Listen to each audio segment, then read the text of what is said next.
नमस्कार. Life with रंजनामध्ये सर्वांचे सहर्ष स्वागत आहे. मैत्रिणींनो, सध्या पावसाळा सुरू आहे. संध्याकाळच्या वेळी घरातील सर्वांनाच काहीतरी खमंग आणि कुरकुरीत खायला हवे असते. अशा वेळी सध्या मक्याचा सीझन चालूच आहे, तर मक्याची खमंग आणि कुरकुरीत भजी खायला घातले तर सगळेच एकदम खुश होतील. चला तर मग मक्याची भजी कसे करायची ते पाहूया. तर मक्याची भजी करण्याकरिता इथे मी एका मक्याच्या कणसाचे मके काढून घेतलेले आहेत. हे जे मक्याचे दाणे आहेत ते एकदम ताजे आणि कोवळे आहेत. तर काय करायचं, सर्वप्रथम एका मिक्सरच्या भांड्यामध्ये 1 चमचा धने घ्यायचे, अर्धा चमचा जिरे, पाव चमचा ओवा, त्यानंतर 2-3 हिरव्या मिरच्या, 1 इंच आलं, 4 ते 5 लसणाच्या पाकळ्या, हे तुमच्या आवडीनुसार घालू शकता. हे सर्व घालून आपल्याला भरड करून घ्यायचे आहे. अशा प्रकारे पाणी न टाकता आपल्याला हे वाटून घेतलेलं आहे.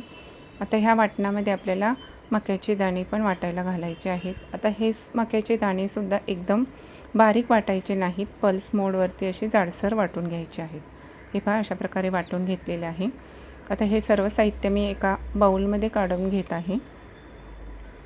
त्यानंतर आता याच मिक्सरच्या भांड्यामध्ये या वाटीच्या साहाय्याने मी अर्धी वाटी पोहे घेतलेले आहेत. आता पोहेसुद्धा न भिजवता असे कोरडेच वाटून घ्यायचे आहेत. त्यामुळे मक्याची भजी कुरकुरीत व्हायला मदत होते. त्याचबरोबर मक्यामधले जे पाणी ओलसरपणा असतो तो सुद्धा कमी होतो. पोहे ॲब्झॉर्ब करून घेतात.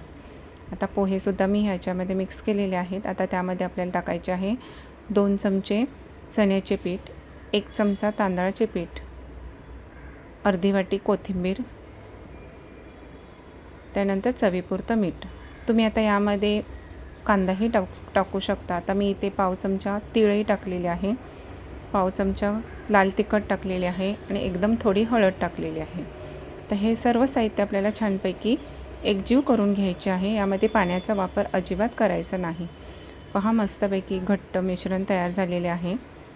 आता हे थोडा वेळ बाजूला ठेवून आपल्याला तेल गरम करायला ठेवायचे आहे. तेल चांगले गरम झालेले आहे. आता हे मिश्रण आपल्याला हाताच्या साहाय्याने चांगले हलवायचे आहेत. पहा, असे गोळे तयार होतात.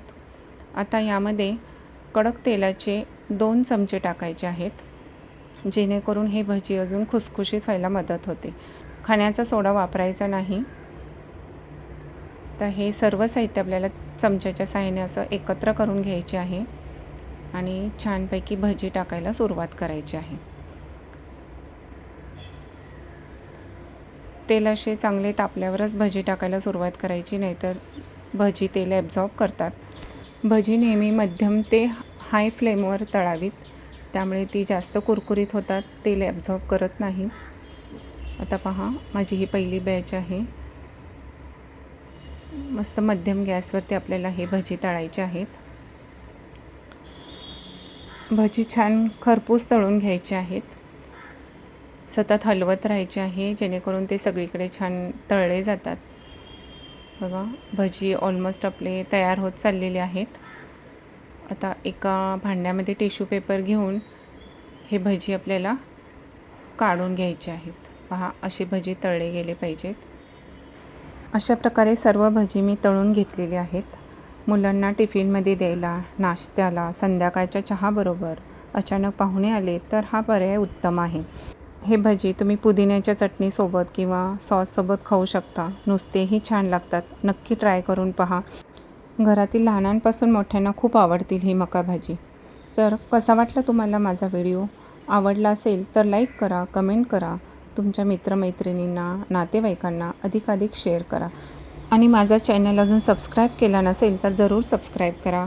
आणि वेळात वेळ काढून माझा व्हिडिओ बघितला त्याबद्दल सर्वांचे खूप खूप आभार.